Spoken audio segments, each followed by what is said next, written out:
Hamas controls Gaza. The world passes judgment. Next, on Global Pulse. The battle to control the Gaza Strip was over in a week. The loser, the more moderate party, Fatah, was forced to abandon Gaza for the West Bank.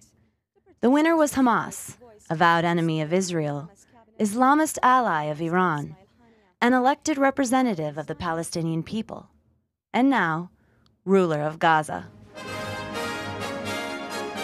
Tonight, it appears a new Islamic State has just taken shape, and it's right alongside America's #1 ally in the Middle East, Israel.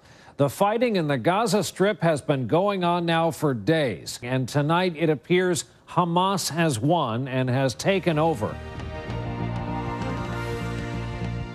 Presenters in the Hamas radio station now announcing the fall of security compounds and reading out the names and ranks of wanted Palestinian Authority officers. Now, we sent our cameras out onto the streets of Cairo and Amman to gauge people's views on the current crisis in Gaza. Here's what they had to say. وجه سهامه ناحيه اخوه الفلسطيني اللي زيه ده بالتاكيد بيضر القضيه الفلسطينيه اكتر ما بيفيدها، بالعكس بيدي مبرر للعالم كله ان الفلسطينيين نفسهم بيسعوا الى قتال بعضهم، وبالتالي مش هيقدروا يدوروا على مصلحتهم. Once the fighting ended, most Western media coverage followed the losers to the West Bank. So what of Gaza and Hamas? They celebrated, according to Fox News. When Friday prayers let out, Hamas took to the streets to celebrate its victory and to demonstrate that they control every inch of the Gaza Strip. Hamas dominated elections more than a year ago and now dominates the street. Hamas insists a legal government can only be headed by the prime minister elected on the Hamas ticket, Ismail Haniyeh. The Chinese English language news service covered President Abbas's response to the loss of Gaza. The Hamas leadership must apologize to the Palestinian people and the PLA for the crime that was committed and must hand over all properties and institutions to the new legitimate government. It was Abbas's toughest speech since he fired the Hamas-led cabinet and replaced it with his own team of Fatah supporters and experts over the weekend. In Gaza City, Hamas accused the president of being involved in an Israeli, American, and regional plot to separate the Gaza Strip from the West Bank. Hamas is supported by Iran, and Iran's IRIB presents the Hamas perspective. Dismissed Prime Minister Ismail Haniyeh has refused to accept Abbas's decree, saying the current government will exercise its duties in the best manner and will not give up its national responsibilities. Thousands of Palestinians took to the street to protest recent moves by head of Palestinian Central Authority Mahmoud Abbas.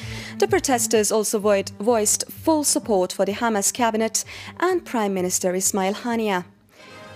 NBC News was a rare exception, describing a new, if temporary, reality in Gaza. In Gaza City, a surprise. No more masked Hamas gunmen. Instead, the fighters are now wearing police uniforms. Young volunteers in day-glow Hamas vests help direct traffic. Near Yasser Arafat's old Fatah headquarters, we found an optimistic businessman, Tariq Abu Da'i, who's just dyed some of his headscarves Islamic green. The streets near the markets are packed again. I'm really amazed that there's so many people out shopping. You know, after a week of heavy fighting, a couple of days of total anarchy, now the markets are full and everything's on sale. But this temporary calm was short-lived, as the BBC reports. At least 12 people have been killed in Gaza during incursions by the Israeli army. The death toll is the highest since Hamas took control of Gaza 2 weeks ago. Most of those killed are reported to have been Palestinian gunmen.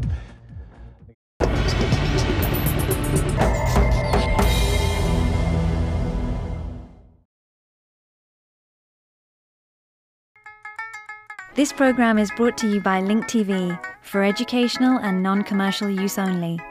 Link TV is the only US network dedicated to global and national news, uncompromising documentaries, and diverse cultural programs. Programs which connect you to the world.